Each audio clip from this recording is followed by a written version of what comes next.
Así dice la palabra de Dios, Mateo capítulo 5, versículo 21 al 26. Oísteis que fue dicho por los antiguos: no matarás, y cualquiera que matare estará expuesto a juicio. Mas yo os digo que cualquiera que sin razón se enojare contra su hermano estará en peligro de juicio. Y cualquiera que dijere a su hermano raca estará en peligro del concilio, y cualquiera que le dijere fatuo estará expuesto al infierno del fuego.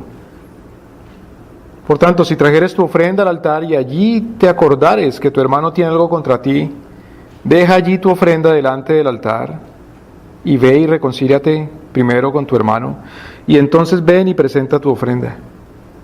Ponte de acuerdo pronto con tu adversario mientras estás con él en el camino, no sea que el adversario te entregue al juez y el juez te entregue al alguacil y seas echado a la cárcel. De cierto os digo que no saldrás de allí hasta que pagues el último cuadrante. Oremos, Señor. Grande es tu reino,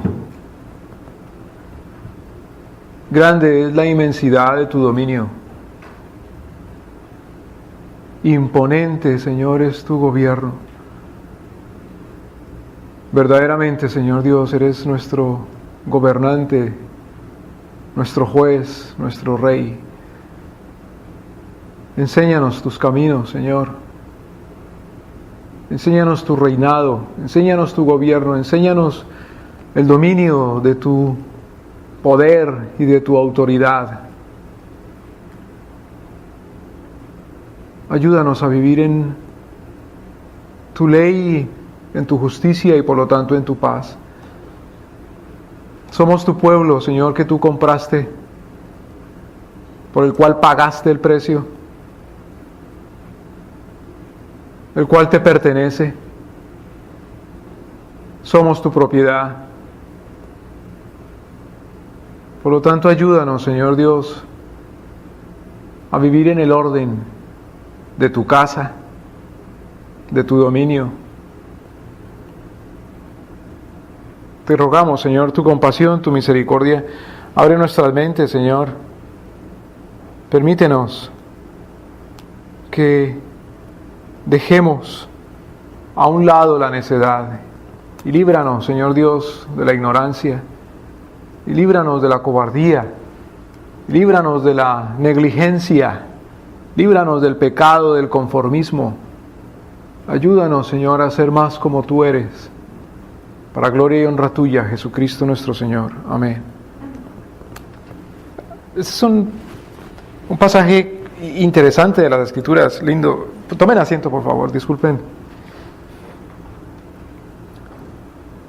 A propósito, no es obligatorio pararse ni obligatorio sentarse. La gente es libre y la gente se inventa cosas, que si no está parado no lee bien y que si no está sentado no sé qué. El Señor mira la actitud del corazón, si estamos postrados de rodillas delante de Él permanentemente. No estoy criticando que la gente se pare, me debe entender. Lo que estoy diciendo es que no es obligatorio para poder ser enseñado por nuestro Señor estar parado, sentado, referirse a Él, llegar ante Él, ante nuestro Señor. En la postura del alma y del corazón, nuestro Señor ve la humillación. Bueno, en este pasaje nuestro Señor inicia de una manera interesante este segmento de su sermón, que es el Sermón del Monte.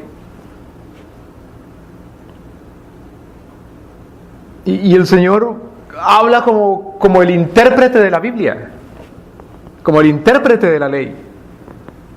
En el versículo 21 comienza diciendo nuestro Señor: oíste que fue dicho por los antiguos, pero yo les digo. Con esto, nuestro Señor no necesariamente dice todo lo dicho por los antiguos está mal. Porque fíjese lo que nuestro Señor está citando aquí: no matarás. ¿De dónde sabemos que el Señor enseña no matarás? ¿De dónde sabemos que ciertamente es un mandato, un mandamiento, es la ley para nosotros el no matarás? ¿De dónde lo sabemos? ¿Porque está escrito en los códigos de las cortes? Porque está escrito en los códigos legislados por la gente. ¿De dónde sabemos que es una falta horrenda, un pecado grave, un crimen gigante el quitar la vida. Lo sabemos de Dios mismo nuestro Señor. Es su mandamiento. En los 10 mandamientos está escrito, no matarás. Y por supuesto está escrito también en el corazón de los hombres. Está escrito, como dice el apóstol Pablo, en su mente, en su conciencia. Lo que pasa es que el hombre por ser caído, el hombre por ser pecador, el hombre por nacer malo, no solamente se le olvida, sino que tuerce ese mandamiento de no matar. Por lo tanto, eso que nuestro Señor ha escrito en el corazón de los hombres, en la conciencia de los hombres, no el mandamiento, pero lo que el Señor ha escrito en el corazón de los hombres está, no el mandamiento, pero el corazón es el que está manchado por el pecado. Y por lo tanto, habiendo escrito nuestro Señor su mandamiento en el corazón, siendo el corazón pecador, el hombre no lo respeta. El hombre es asesino entonces, no por naturaleza de creación, no por haber sido creado como asesino, sino es asesino por naturaleza, por el daño que ha ocasionado, el daño que está presente por la herencia pecaminosa, por la caída de Adán. Los niños no nacen santos, los niños no nacen impecables. Los niños no nacen, claro, con la culpa de haber nacido ya asesinos, pero sí nacen con la culpa de traer la tendencia de asesinos en sus corazones. ¿Cómo que tienen la tendencia de asesinos? Claro que tienen la tendencia de asesino. Si ese niño tuviera el tamaño de una persona de 20 años, pues mata a su papá, mata a su mamá, sin remorderle la conciencia. Alguien dice, pero no sabe. No es cierto que no sabe. La Escritura dice que todo el mundo en su corazón y en su conciencia tiene escrita la ley de Dios. Pero el pecado, la mancha del pecado original, es tan gruesa que no deja ver. Es como si está escrito un libro bellísimo, con los mandamientos, con la voluntad de nuestro Señor.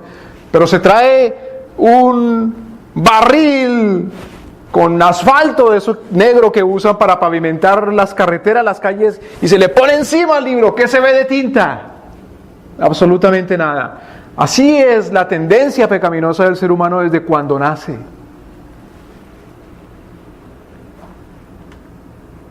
¿Oíste que fue dicho entonces por los antiguos? ¿Oíste que fue dicho? Y en el corazón humano está escrito, no matarás, y cualquiera que matare estará expuesto al juicio. Claro, nuestro Señor Jesucristo ahí estaba citando la Escritura.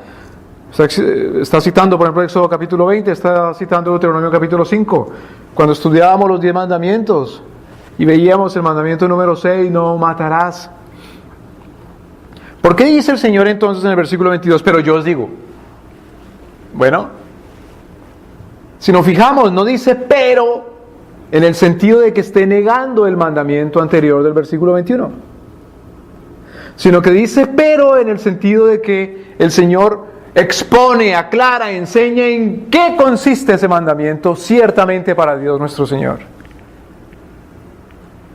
¿Qué es lo que está haciendo aquí el Señor Jesucristo? Diciendo, Él no es solamente como Dios, Jesucristo, el dador del mandamiento, el legislador. A propósito, hay un solo legislador que es Dios nuestro Señor. Hay un solo legislador que es Jesucristo. Cuando Jacob, por ejemplo, el padre de los 12 hombres que vinieron a ser los padres, a su vez, los patriarcas de las 12 tribus de Israel, Jacob llama a sus hijos y los bendice pocas horas o poco tiempo antes de morir. Llama uno por uno a cada uno de sus hijos. Y cuando llama a Judá le dice, tú eres legislador. ¿Qué quería decir ahí Jacob? ¿Que Judá es el que iba a hacer las leyes para sus otros hermanos? ¿O para el resto de la humanidad? No, es que de Judá desciende el rey. Ah, sí, David. No, está hablando del rey Jesucristo nuestro Señor. Jesús es el legislador. Legislador es una palabra que quiere decir legis en latín, quiere decir ley. Legis, de ahí viene la palabra legislatura, legislación. Legis quiere decir ley, legislador quiere decir el que hace la ley, el hacedor de leyes. El único que es hacedor legítimo de leyes es nuestro Señor. Los hombres ajustamos nuestras vidas a la ley de Dios y en ese sentido nos imponemos un régimen para ajustarnos a la ley de Dios. ¿Ves la diferencia? Nos imponemos un régimen que es generalmente por la costumbre. Por la costumbre, un padre le dice a sus hijos: aquí se come esto y no esto. Pero no es que el padre esté legislando, el padre está imponiendo un régimen ajustándose a la legislación de Dios nuestro Señor.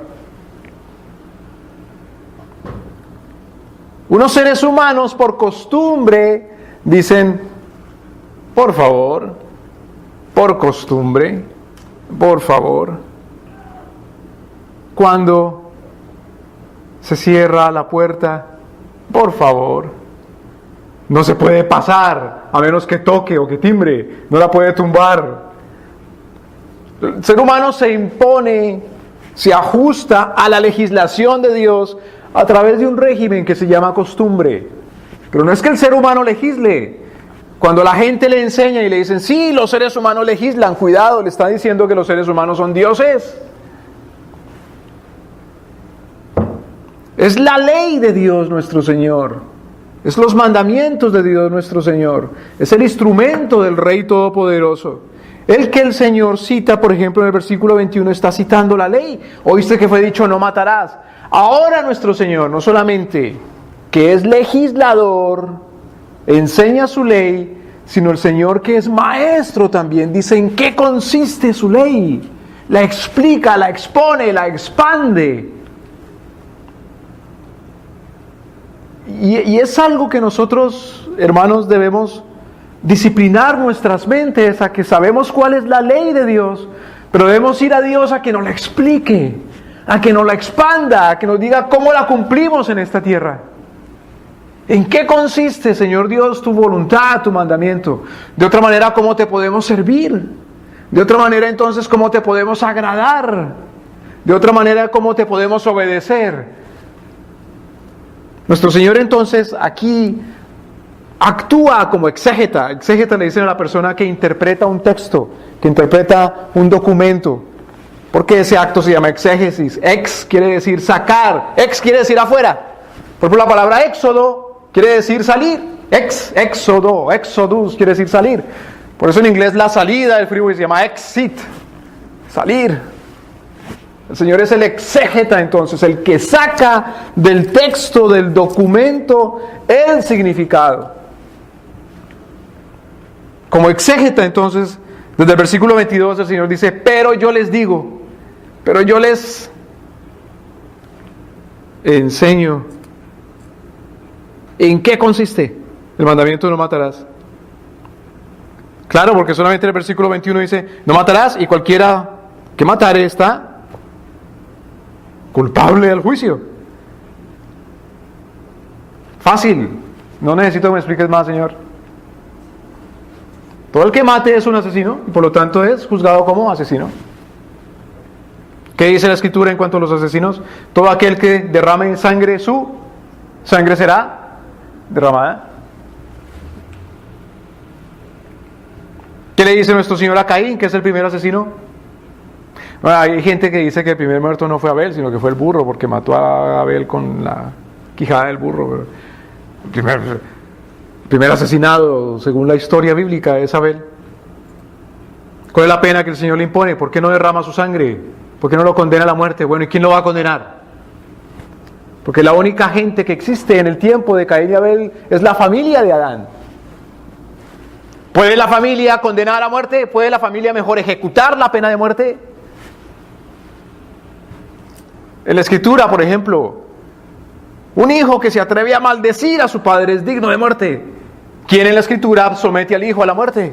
¿El padre? No, sino los jueces civiles, según la Escritura, según la ley de Dios nuestro Señor. Por lo tanto, ¿quién podía condenar a Caín a la muerte? ¿Los hermanos de Caín? ¿Los otros hermanos?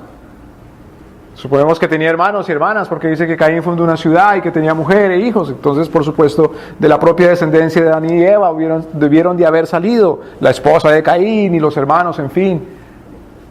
No podían condenar a Caín por el asesinato de su hermano Abel porque eran de la familia.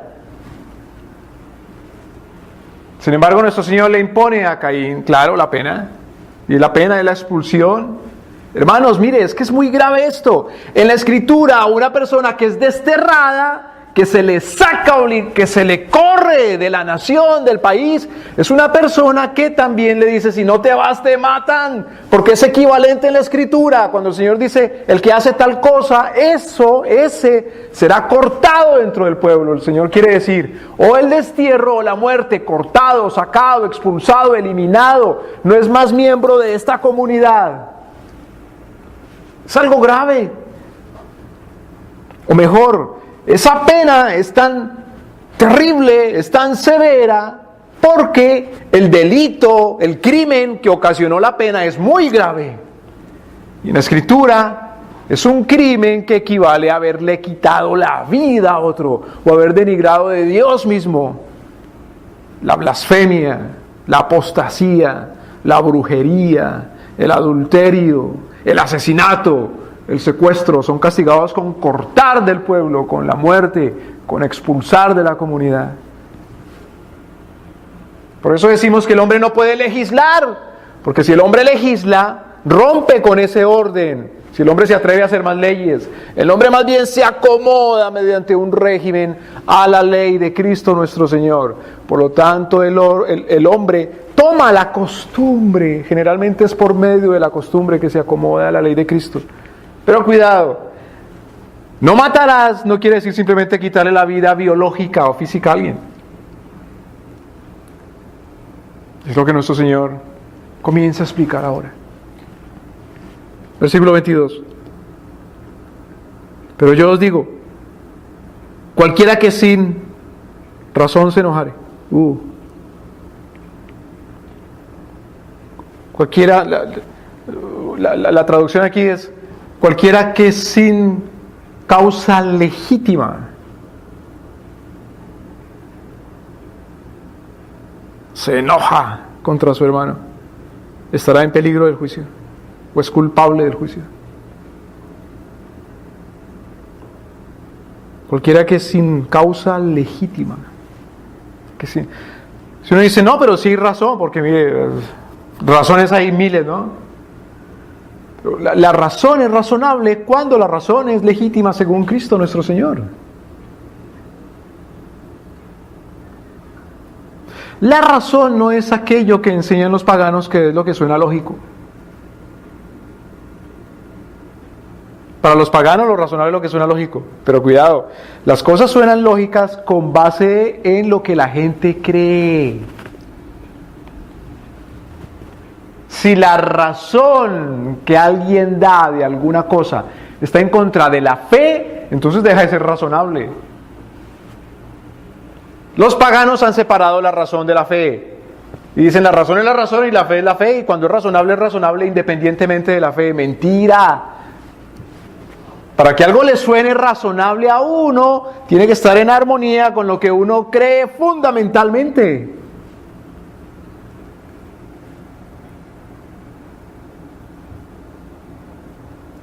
Y eso lo entiende cualquier persona que simplemente dice, mira, es razonable que yo no salga a la calle desnudo cuando cae nieve porque me muero, pero primero tiene que creerlo. Porque si no lo cree, no le resulta razonable.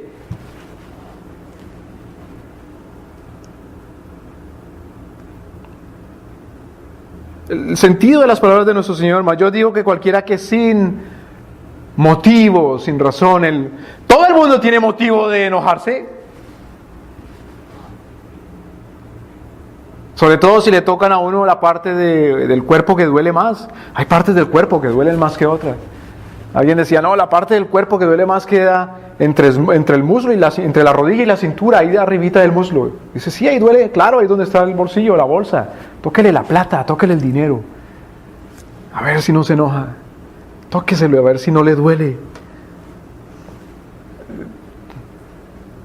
El orgullo es otra parte del cuerpo que duele mucho. Como aquí encima, ¿no? Aquí de entre el hueso aquí, ¿cómo se llama? El parietal, el hueso de aquí arriba del cráneo y la piel, ahí como encima de los pelos. Bueno, si todavía tiene por ahí uno que otro, ahí duele harto, claro, ahí es donde se pone la corona, el orgullo, duele mucho.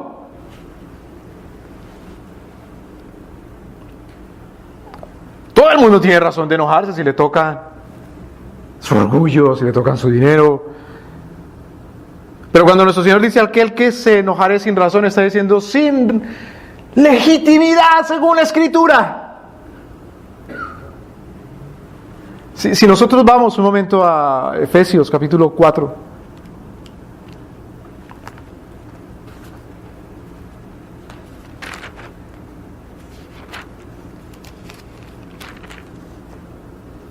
Efesios capítulo 4.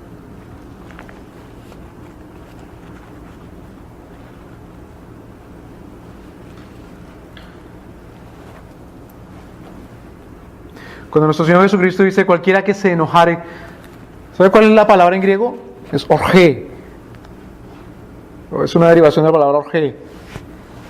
Cualquiera que sin causa se orge, cualquiera que sin razón se orge, cualquiera que sin causa legítima se orge, cualquiera que se enojare. Ese orge es la misma palabra que usa el apóstol Pablo cuando dice que nuestro Señor Jesucristo, Dios, el Padre, el Hijo y el Espíritu Santo, la Santísima Trinidad completa, está airado contra toda injusticia e impiedad de los hombres que detienen con injusticia la verdad.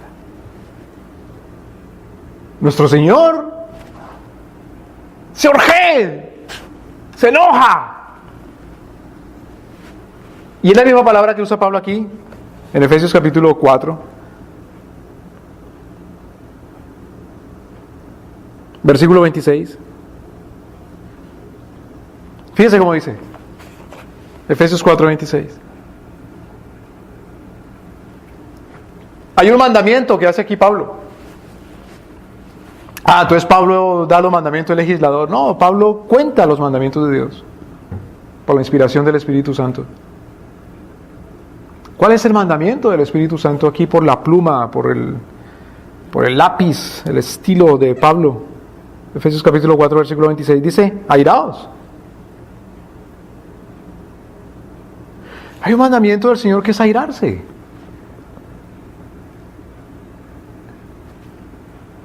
Airarse. Los que han querido borrar la Biblia, retorcerla, el diablo y los hijos del diablo, al no entender la Escritura y no tener temor de Dios y parecerle los mandamientos de Dios muy primitivos, dicen no.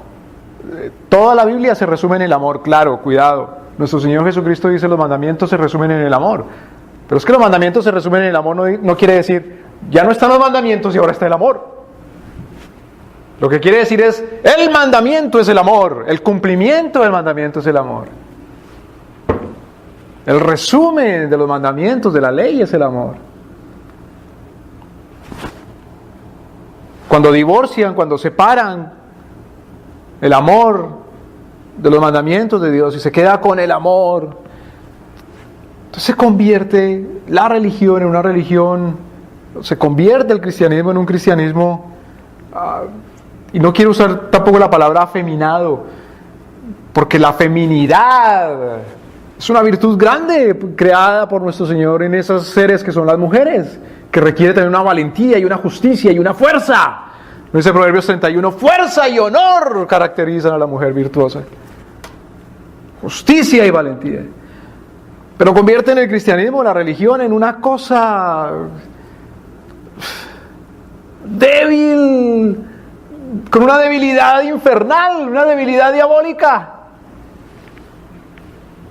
El mandamiento no dice, de ninguna manera airaos. El mandamiento lo que dice es airaos. El mandamiento no dice de ninguna manera demuestre, sienta, exprese enojo. No, el mandamiento dice enójese. Nuestro Señor, dice el apóstol Pablo en Romanos capítulo 1, siente y demuestra ira contra toda impiedad e injusticia. Es deber del cristiano entonces airarse, enojarse. Porque el enojo, la ira, es una facultad, una característica, un atributo, un don del alma que el Señor pone en el corazón, en el espíritu humano, como reacción ¿ante qué cosa? El Señor está irado contra toda impiedad e injusticia. El enojo, la ira es una facultad, es un sentimiento, es una expresión del alma que el Señor usa como reacción ante toda impiedad e injusticia. Impiedad e injusticia, impiedad. Impiedad es la palabra que se refiere a contravenir, que se refiere a violar la relación íntima, directa con Dios. Es la piedad, todo aquello que es en contra de la relación armónica y en paz con Dios nuestro Señor, todo aquello que se opone a la relación con Dios, a la buena relación con Dios que Dios establece en la Escritura, lo que se opone contra eso es objeto de ira de Dios, y por lo tanto debe ser objeto de ira también del Hijo de Dios, del cristiano. Injusticia de los hombres, injusticia es contravenir, es violar la ley de la segunda tabla. La piedad corresponde a la primera tabla de los 10 mandamientos. No tener otros dioses, no postrarse ante las imágenes, no levantarse ídolos. Es decir, concebir que hay cosas que son tan grandes autoridades como Dios lo es, que es tan salvador como Dios salva, que es tan poderoso como Dios es poderoso, que es tan bueno como Dios es bueno, que es tan santo como Dios es santo, que es tanto Dios también. Eso es una falta contra la piedad. La injusticia es falta en contra del prójimo. Son las violaciones de la segunda tabla o a la segunda tabla de la ley, las violaciones a los mandamientos que tienen que ver en la relación con el prójimo, desde honrar a padre y madre en adelante. Hay que irarse por eso y enojarse. Yo no sé si ustedes recuerdan una imagen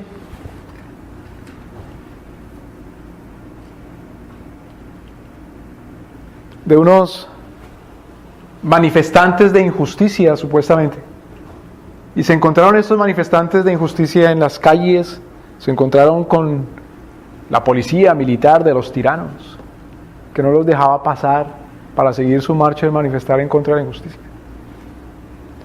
Y estos manifestantes traían unas flores, unas rosas, y se las metieron las rosas, las flores, en el huequito del cañón de los fusiles de estos malvados.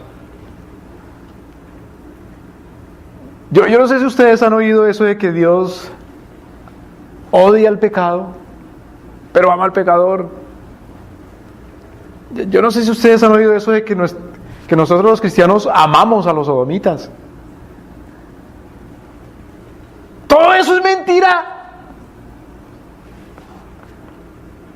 Bueno, podrá haber por ahí alguien. Ahora, el amor de Cristo ciertamente es eterno y es perfecto. Y el Señor manifiesta su amor. Una manifestación del amor de Dios es la paciencia. No confundamos la paciencia de Dios nuestro Señor con su amor salvífico. En la paciencia nuestro Señor detiene su ira. Detiene su ira. Porque si el Señor no detuviera su ira en su paciencia, ¿qué seríamos? Como Sodoma, como Gomorra.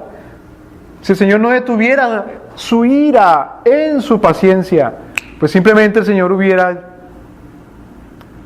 destruido todo ya. Acordémonos que el Señor le dice a Moisés: mira, voy a eliminar este pueblo y voy a comenzar un nuevo pueblo contigo, Moisés. Y Moisés le dice: no, Señor, no hagas tal cosa. Por favor. ¿Qué van a decir los pueblos de los paganos? ¿Qué van a decir los egipcios? ¿Qué van a decir los cananeos? Que sacaste a este pueblo de la esclavitud de Egipto para luego destruirlo. Cuidado, Moisés no le estaba dando un consejo al Señor. Moisés estaba hablando en armonía con la actitud y el corazón de Dios, que estaba probando a Moisés. Dios es paciente. Precisamente esa es una característica del Señor que dicen las Escrituras, que dicen los profetas. Lento para la ira, clemente y misericordioso, grande en misericordia, que perdonas a tu pueblo? ¿O es que acaso nosotros en el momento exacto de pecar ya nos arrodillamos y rompemos las vestiduras y nos arrastramos y le decimos al Señor, perdóname? Si no es que pasa tiempo. Y no estoy diciendo que dejar pasar tiempo es bueno.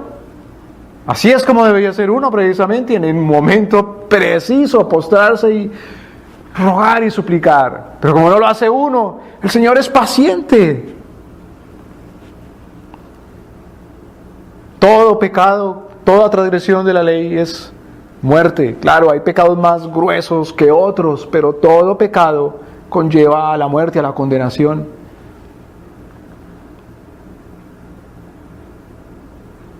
Pablo entonces dice, airaos, Efesios capítulo 4, versículo 26. Pero no pequéis. Igual puede decir alegraos, pero no pequéis. O entristeceos, pero no pequéis. Cualquier facultad de la emotividad humana que sea natural por creación es buena. El enojo es bueno. La ira es buena. La alegría es buena.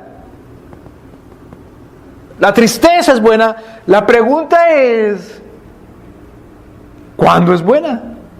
¿Absolutamente en todos los casos? Claro que no. Por eso dice Pablo, airaos, pero no pequéis.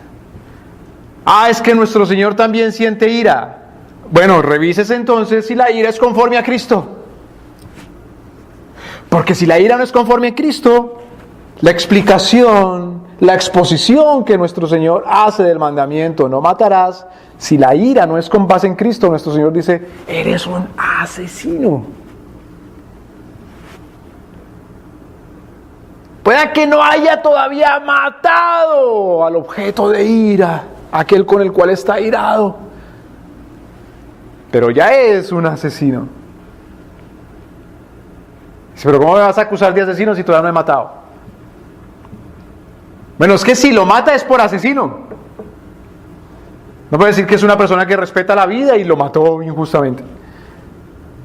Fíjese, los hombres, los seres humanos, nuestro Señor no nos permite juzgar antes de cometidos los delitos.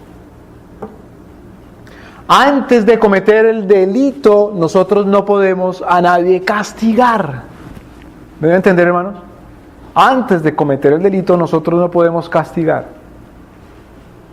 Por eso es una cosa miserable y criminal, y es un delito mismo, detener a la gente inocente, dizque por evitar delitos. Detener a la gente inocente que no ha cometido ningún delito, que dizque por prevenir un delito, es ya un crimen. Y mucho más si por detenerlo entonces se le mata. Y mucho más si este no deja detenerse y tiene todo el derecho de no dejarse detener, porque no es un criminal, no ha cometido ningún delito. Y sin embargo, por no dejarse detener, lo matan. Eso es un crimen. Solamente nuestro Señor sabe y conoce el corazón humano. Él es el único que puede juzgar y condenar por las actitudes del corazón, antes siquiera de hablar con base en esa actitud o de obrar con base en esa actitud. ¿Me voy a entender? Por eso Pablo, por ejemplo, cuando da las instrucciones de cómo tomar la comunión o la cena del Señor, como se le llame, o la Eucaristía, Pablo dice, cada uno júzguese a sí mismo porque sabe que tiene en su corazoncito. No dice, ¿va a tomar la cena del Señor? Llame a los ancianos y a los presbíteros y a los obispos y a los cardenales y hasta al Papa para que lo juzgue a ver si puede tomar la cena del Señor. Claro que si hay cosas, si hay delitos que son ya públicos, entonces eso se juzga de manera pública. Pero si hay algo tan íntimo como que está en el pensamiento, ¿cómo se atreve otro a juzgarlo? Los tiranos, los malos, quisieran conocer hasta el pensamiento y lo más íntimo de los seres humanos. Por eso penetran hasta lo más profundo e íntimo del alma y de los tuétanos, que dice la Escritura que solamente le pertenece a Dios, porque es su palabra poderosa la que penetra hasta lo más íntimo de la conciencia, es decir, de los tuétanos. Pero es un ser humano que es temeroso de Dios, un cristiano, un hijo de Dios, no se debe dejar someter a la hipnosis, porque le están desnudando el alma, de lo cual no tiene nadie derecho a hacer, sino solamente Dios nuestro Señor, ante el cual estamos desnudos. Airaos, pero no pequéis, cuidado. Y nuestro Señor dice bien cuando la ira es ilegítima, cuando la ira es ilegítima, cuando la ira no es contra toda impiedad e injusticia de los hombres que detienen con injusticia la verdad. Y no solamente eso, sino que hay un procedimiento para la ira. Hay un procedimiento para la ira. ¿Cómo así hay un procedimiento para la ira? ¿Sí? El desatar la emoción del enojo tiene un procedimiento bíblico. No simplemente que estoy airado por injusticia y por estar airado por esa injusticia puedo hacer y desatar mi ira como se me dé la gana. Oiga, qué cosa tan indignante es para un hijo de Dios ver a un niño que es desobediente con su papá y su mamá y que le pega al papá y a la mamá y que humilla al papá y a la mamá.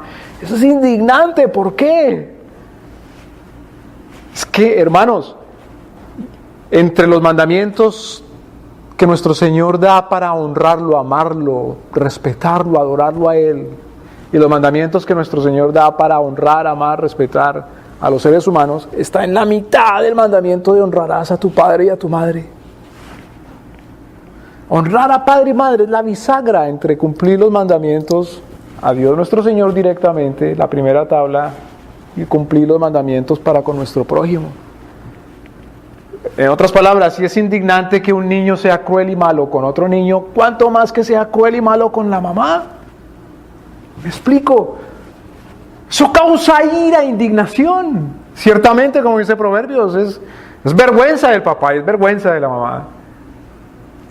Pero uno no puede hacer las veces de papá y mamá y quitarse el cinturón y pegarle a si no es el papá. Entonces, hay que manifestar ira, pero aún la manifestación de la ira tiene una justicia. Airaos, pero no pequéis.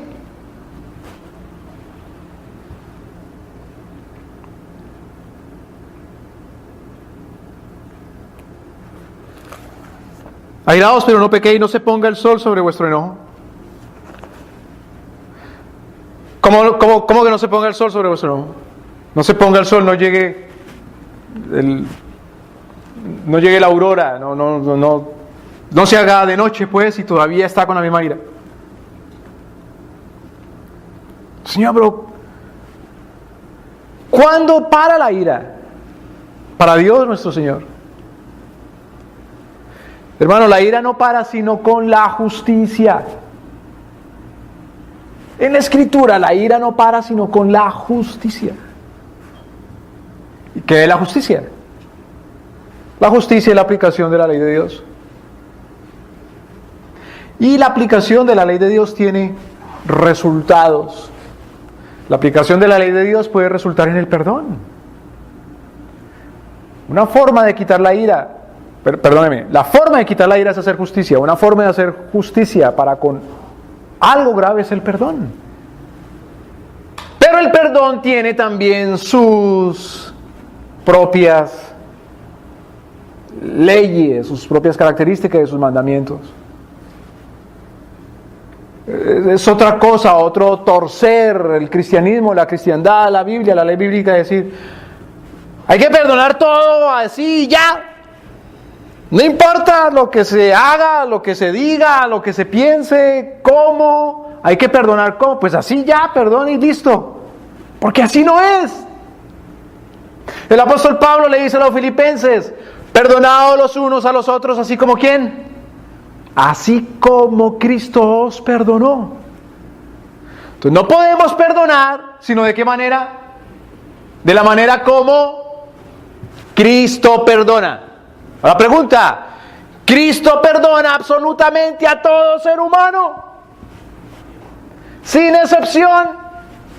No, porque de otra manera no habría infierno.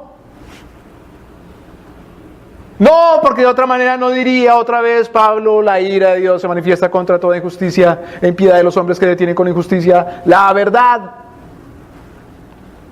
¿Cristo perdona absolutamente a todo ser humano? No. Claro que no. Entonces, ¿a quién? Al arrepentido, al humillado. Es en el arrepentimiento que hay un perdón.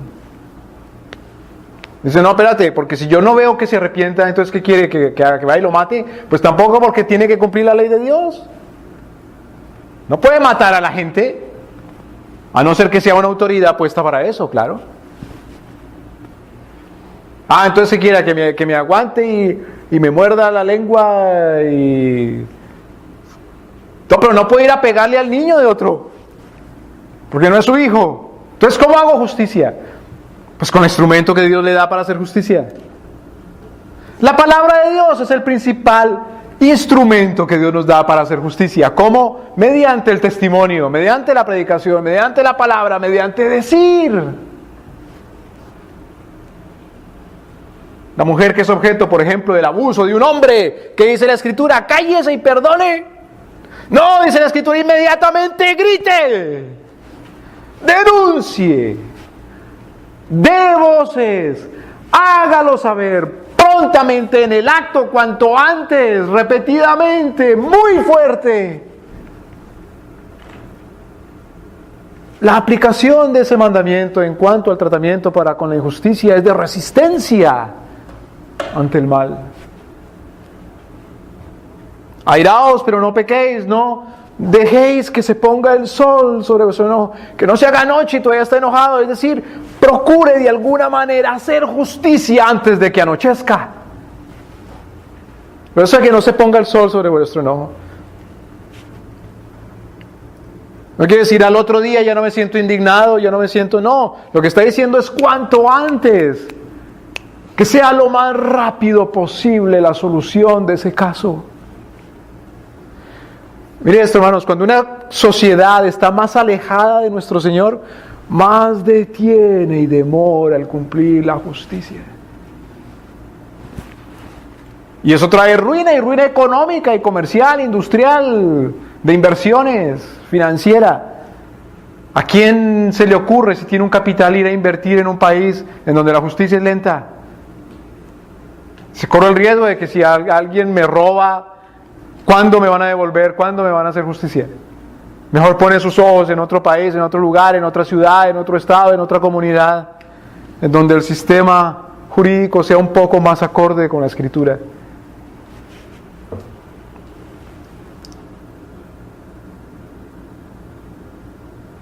No se ponga el sol sobre vuestro enojo, quiere decir no sea negligente en cuanto a la justicia. Airaos, pero no pequéis, no se ponga el sol sobre vuestro enojo, ni dé lugar al diablo. Claro, porque si la reacción anímica ante el mal y la injusticia no es adecuada, y si la reacción anímica requiere la ira, le está dando lugar al diablo. ¿Cuál es el objetivo del diablo? Que no haya justicia. Si la ira es una reacción buena ante la injusticia, como nuestro Señor airado con el palo en la mano en el templo porque se estaban cometiendo injusticias, pues el diablo entonces está cumpliendo su objetivo de quitar la justicia. O si la ira, siendo justa, se desata más allá de los límites que nuestro Señor mismo le impone, otra vez se hace injusticia. Si la ira de un padre, de una madre, lleva a matar al niño, pues, a quebrarle un hueso, al abandono, a abandonarlo, es una cosa impresionante. Hay padres que por la ira abandonan. El hijo no se le puede abandonar mientras Dios lo haya puesto bajo el cuidado.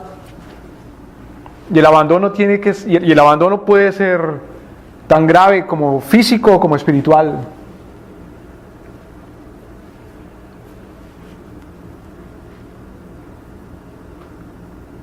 Hay casos tan desesperados en la vida que uno ve padres que dicen, bueno, o tengo que abandonar la familia por un tiempo o nos morimos de hambre. Es terrible. Es terrible, Señor, ten misericordia de la familia. Pero cuando no es necesario el abandono y sin embargo se abandona físicamente. El abandono moral, ¿cuándo se abandona moralmente? Cuando no se cultiva lo bueno y lo malo en los hijos. Es tan terrible. Cuando no se cultiva la disciplina, es tan terrible. Cuando no se cultiva el amor de Dios. Y no hay otro amor sino el de Dios. El amor es solamente uno. Es tan terrible. Cuando se abandona la mente de los niños, no enseñándoles lo bueno, a distinguir, es tan terrible. Uno como padre no puede salvar los hijos, pero tiene que cumplir su rol de evangelista, tiene que cumplir su rol de maestro. Está en la soberanía de nuestro Señor si son cristianos o no, Dios sabe. Airaos, pero no pequéis, no se ponga el sol sobre vuestro enojo, ni deis lugar al diablo. Dar lugar a la injusticia es darle lugar al diablo. Por lo tanto, volviendo a Mateo capítulo 5, versículo 22, mas yo digo que cualquiera que sin razón se enojare, es decir, cualquiera que ilegítimamente. ¿Cuándo se enoja ilegítimamente? Otra vez, repitámoslo. Se enoja ilegítimamente cuando no es por causa de la impiedad y de la injusticia. Es una cosa tan desgraciada, hermanos. Mire, llegar a matar, hacerle daño a alguien. Como dice ahí, llegar a insultar. ¿Qué dice? Versículo 22. Mas yo digo que cualquiera que sin razón se enojare contra su hermano está en peligro de juicio, y cualquiera que dijere a su hermano raca. Raca es un insulto, quiere decir el insulto, la maldición más grave que le pueda uno decir a alguien. La ofensa, la blasfemia. Estará en peligro del concilio, y cualquiera que le dijere fatuo estará expuesto al infierno del fuego. Es una cosa tan mala, tan desgraciada, que por algo que no sea injusticia, por algo que no sea impiedad, llegar a airarse, a pensar mal de la gente y a hablar mal de la gente y a insultar a la gente. Pero ¿cómo le ocurre ser de ese equipo tan malo y tan feo? Hay que insultarlo y darle duro también. Hay que, por bobadas así por las cuales la gente se mata y se insulta y se denigra y se menosprecia. El odio racial es una cosa tan desgraciada y tan terrible, tan diabólica, tan asquerosa. El odio nacionalista es una cosa tan terrible, tan desgraciada, tan sectaria. ¿En qué se caracteriza la secta? La secta se caracteriza en que no son los miembros de ese grupo seguidores del Dios Altísimo, sino seguidores del concepto, opinión de uno o varios hombres. Cuidado, cuando uno es seguidor del concepto u opinión de un hombre, y es seguidor del concepto u opinión de un hombre, aún para llegar a manejar su vida con base en la opinión de ese hombre, eso no es un sectario. Cuando uno llama a lo bueno, cuando uno le dice alguna cosa, bueno, malo, justo, injusto. ¿Y por qué? Pues porque fulano dice.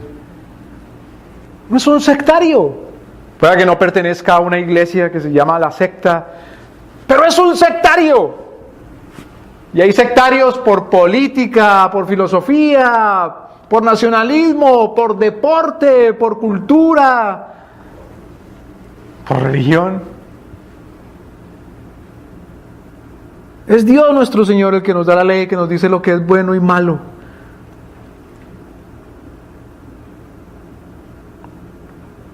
Versículo 23. Por tanto, si trajeres tu ofrenda al altar. Ahora el Señor está hablando de la vida religiosa en cuanto a la relación que tienen los hombres con los ritos que hacen religiosos, los ritos en las iglesias, o las oraciones, o los ayunos, o las ofrendas, o la frecuencia con que va a un lugar y se reúne, ese cuidado.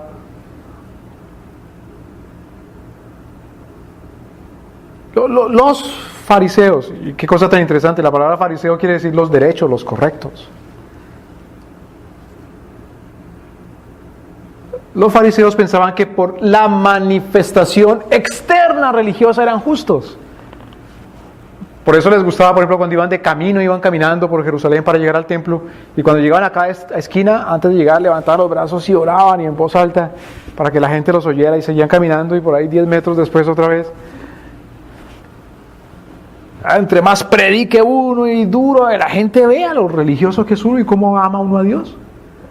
Y que la gente vea que no falla así en esos ritos y en esos calendarios de las iglesias y actividades y cosas. Bueno, si tiene alguna religiosidad, versículo 23, si trajeres tu ofrenda al altar y allí te acordares que tu hermano tiene algo contra ti. Ahora, mire lo que el Señor dice. No dice, si te acuerdas de que eres la víctima de un pecado, sino si te acuerdas de que tú eres, Señor, el injusto. Si te acuerdas de que tú eres el que debes,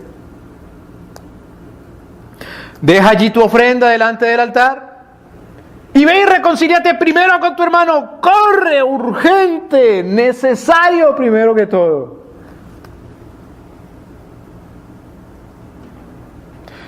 Claro, en la Escritura hay mandamientos de carácter religioso, o mejor, en la Escritura hay mandamientos de carácter litúrgico, ritual. Y hay gente que se enciende en ira y se pone rojo y se le ponen coloradas las orejas. Y dice, no, nosotros, la Escritura ya no nos enseña ritos y no seguimos ritos. Claro que sí es rito. El bautismo es un rito. La celebración de la comunión es otro rito. Eso no tiene nada de raro. Rito es una práctica que se hace, que se convierte en una costumbre y está enmarcado en un tinte religioso. Hay ritos que son legítimos y otros que no. Pues, para ser extremistas, el sacrificio de niños es un rito ilegítimo. Es decir, el aborto es un rito de lo más desgraciado que hay y diabólico. Por los cuales, a propósito, rito por el cual los cristianos no cumplen el mandamiento de Dios, que es airarse.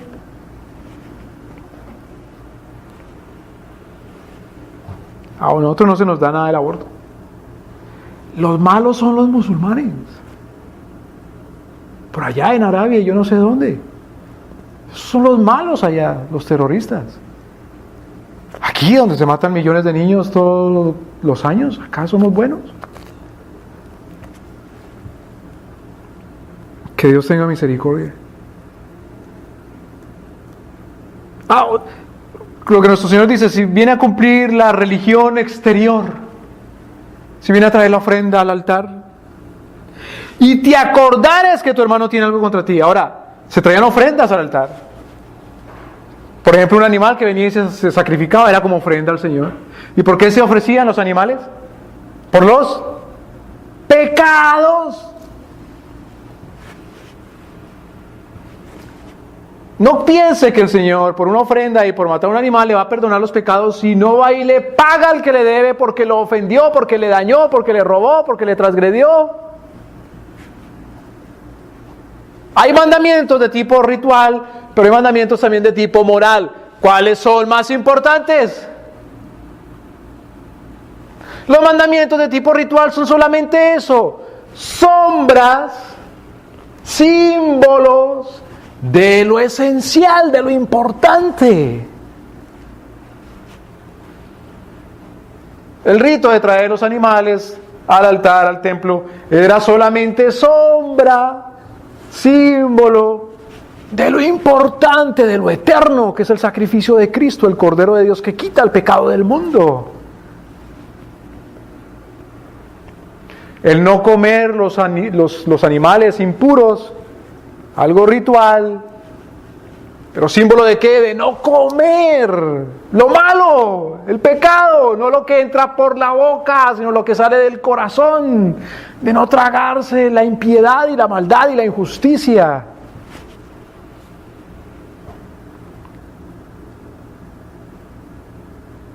El pacto de nuestro Señor con su pueblo es fundamentalmente un pacto ético, es un pacto judicial, un pacto jurídico, es un pacto eterno, sí, y el cumplidor del pacto es Dios nuestro Señor. Eso es el pacto eterno, el pacto de la gracia, Él es el que lo cumple. Pero porque es Él el que cumple ese pacto, no excluye al hombre de su responsabilidad. Más aún, el que está en su pacto, dice nuestro Señor, Él escribe su ley en su corazón y hace que cumpla sus mandamientos. Está muy incluido en el pacto, tanto que cumple los mandamientos de Dios.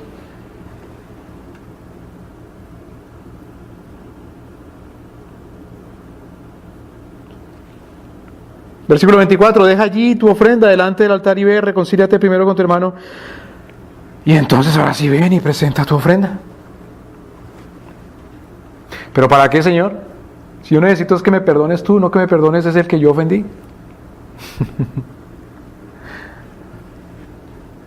Pero tiene que buscar el perdón de Dios con las condiciones que Dios le da para que busque el perdón. ¿Quién es la gente más odiada en el tiempo de nuestro Señor? Los recolectores de impuestos. El IRS, pues. La oficina de recaudación. Es la gente más odiada. Le decían los publicanos. Una vez el Señor se encuentra con un publicano que era enano. Le dice nuestro Señor: Zaqueo, hoy tengo que vivir, hoy tengo que posar, hoy tengo que quedarme contigo en tu casa. Lo recibió Zaqueo, le dice: Señor, si a alguno le debo algo, le he quitado, se lo devuelvo. 4 veces. ¿Qué dice el Señor? Hoy ha llegado la salvación. Este es hijo de Abraham. Qué interesante, porque Lucas no menciona ahí que Zaqueo le dice al Señor: Señor, perdóname. Qué interesante, porque Lucas no dice ahí: fue Zaqueo corriendo al altar a ofrecer un sacrificio por sus pecados, por ser tan publicano, tan recaudador de impuestos, quitarle a la gente lo ajeno. Sino que dice: Señor, yo le voy a devolver. Y Jesús le creyó porque conocía su corazón. Dijo: ya ha llegado la salvación. Porque es la manera como nuestro Señor nos enseña a hacer de verdad sacrificio por nuestros pecados, y es hacer reparación. Ahora, ¿cómo repara uno a Dios? ¿Cuándo le acaba de pagar? Como en la parábola que nuestro Señor enseña, había un hombre que le debía 10,000 talentos al rey. 10,000 talentos es el equivalente al salario de 10,000 años. ¿Cuándo termina de pagar? Por eso Cristo nuestro Señor paga nuestros pecados, porque Él sí termina de pagar. Entendamos, hermano, nosotros no podemos terminar de pagar. ¿Cuánto tiempo en el infierno debemos estar para ya salir? Mira, me metieron al infierno, pero no te preocupes que en 10,000 años ya te veo allá en el cielo, cuando termine de pagar. O en el purgatorio. No se puede terminar de pagar las ofensas a Dios vivo, porque el Dios vivo es un Dios eterno, perfecto, santísimo, que le paga uno a Dios y todo es de Él. ¿Qué le damos a nuestro Señor? Él es Dios. Cristo es la paga, porque el que pagó es Dios mismo, con la humanidad que tomó para pagar. Pero al prójimo no se le paga como se le paga a Dios. A Dios solamente se le puede pagar con la sangre de Cristo nuestro Señor. Es tan necesario, tan importante, claro, el arrepentimiento delante de Dios, la fe en Cristo. No hay otra manera de que Dios nuestro Señor diga: está saldada la deuda. Pero con los hombres, como son de la misma condición nuestra, seres humanos, pues entonces el pago es distinto.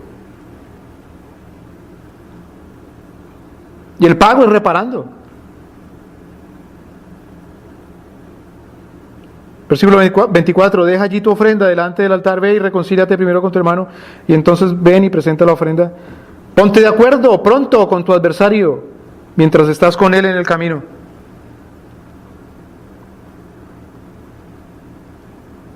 en la ley de Dios, hermano, la enemistad. La enemistad es el último recurso. El último recurso. La enemistad es el último recurso. Por eso, cuando las naciones son fieles seguidoras de Dios nuestro Señor, no salen por el mundo a declarar la guerra como locos o a lanzar bombas sin haber declarado la guerra, la mamá de las bombas. Eso es un crimen.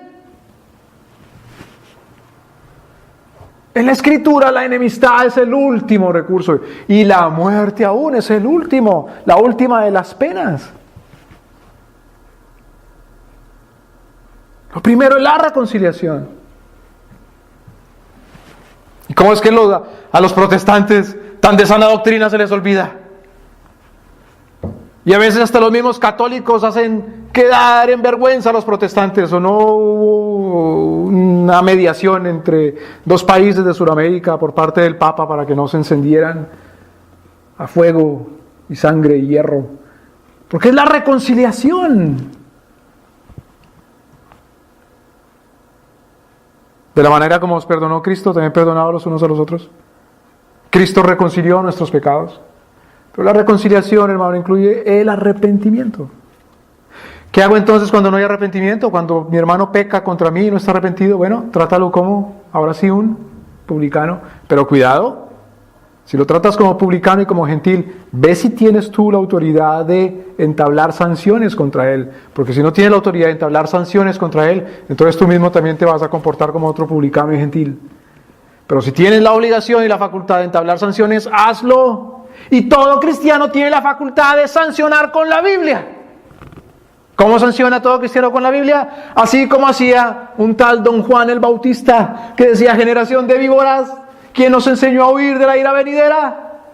Arrepentíos y creed para que vuestros pecados sean perdonados.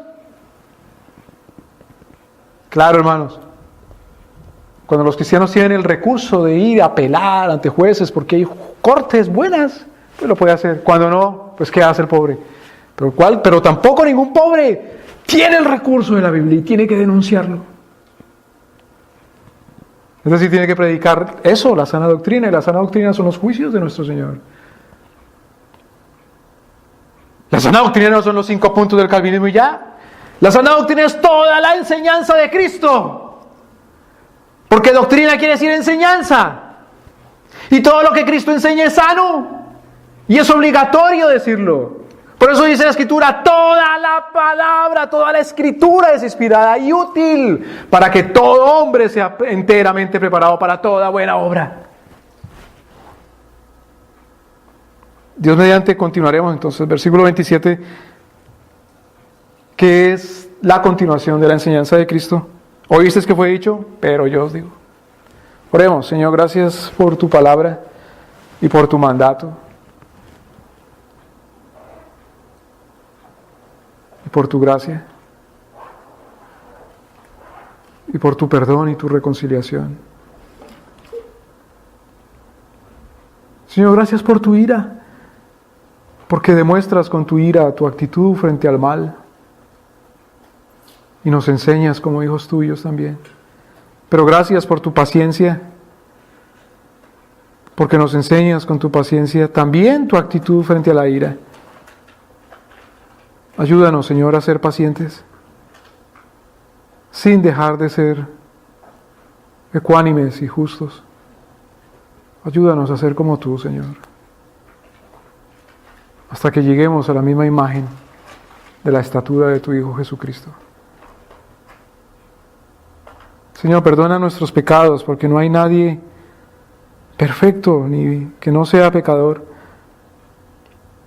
Sana, Señor Dios, nuestro corazón de enemistades, iras, pleitos, disensiones, enojos, porque sabemos que por tales cosas, Señor, los que las practican no heredan el reino. Ayúdanos a buscar tu paz, Señor, que es en tu evangelio, en tu justicia, en tu reino.